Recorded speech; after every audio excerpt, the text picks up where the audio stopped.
Radhe guys, आज हम start करने वाले हैं आपका चैप्टर 2 क्लास 8 में। चैप्टर 2 आपका linear equation in one variable.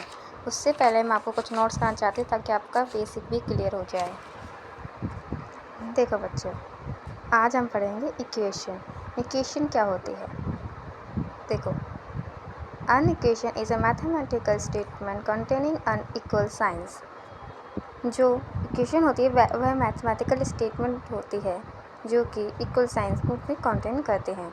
या फिर आप सिंपल में ये ले लो कि an equation is a mathematical statement.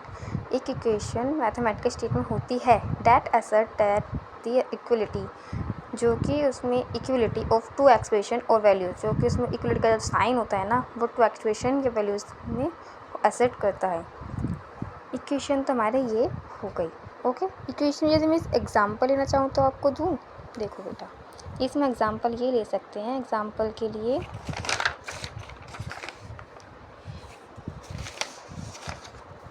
कि 7x + 5 = 3, ऐसा हम ले सकते हैं।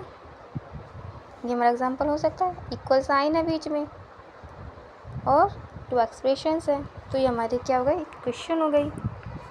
अब देखो, अब इक्वेशन में कुछ पार्ट्स होते हैं जो हम पार्ट्स ऑफ इक्वेशंस कहते हैं, जिनसे मिलकर हमारी इक्वेशन बनती है। जैसे कि पार्ट्स ऑफ इक्वेशन में पहले हमारे पास होता है वेरिएबल होता है, कांस्टेंट होता है, कोएफिशिएंट होता है, टर्म्स होते हैं, ऑपरेटर होता है। अब देखो, ये 1 2 3 4 5 जो 5 चीज़ें हैं, इनको पहले हम की डेफिनेशन पढ़ लेते हैं। शॉर्ट फॉर्म या आखिर होती क्या है। जैसे कि वेरिएबल क्या होता है? जो वेरिएबल होते हैं letters use to represent unknown numbers. देखो, वेरिएबल वो होता है चीज़ की जो कि एक अननोन वैल्यू होती है, जिनको कि हम अल्फ़ाबेट जो लेटर्स होते हैं उनका यूज़ लेते हैं। जैसे कि XYZ ABCD आप ले सकते हैं।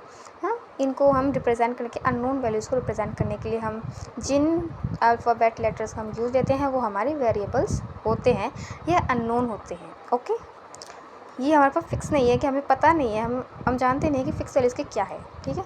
और कांस्टेंट वैल्यू क्या होती है? कांस्टेंट वैल्यू होती है कि फिक्स नंबर होता है। कांस्टेंट वैल्यू फिक्स नंबर होता है, वो नंबर कभी चेंज नहीं होता, वो फिक्स है।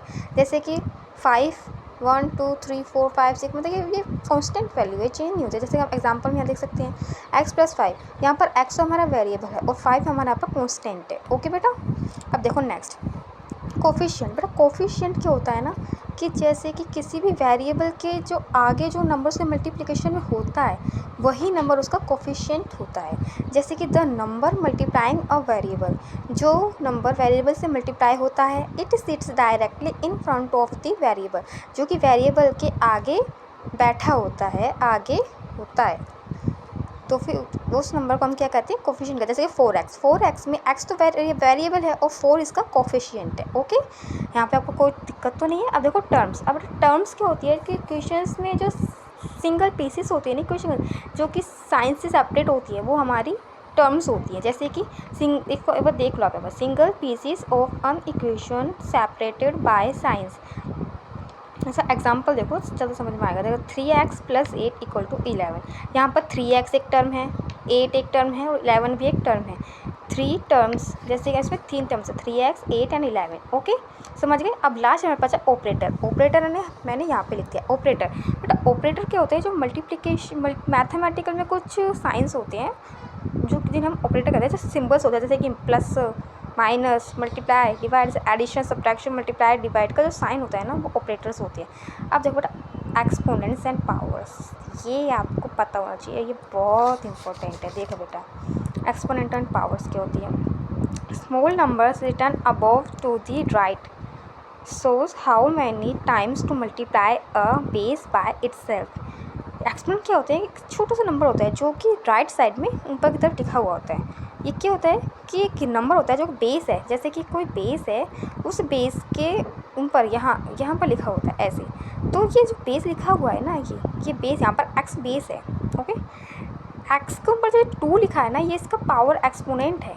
तो इसका मीन क्या हुआ? मीन ये हुआ कि जो एक्स है ये इट्सेल्फ कितनी टाइम्स अपने आप से ही मल्टीप्लाई है। यहाँ पर 2 है तो हम एक्स को कितने टाइम्स मल्टीप्लाई कर देंगे?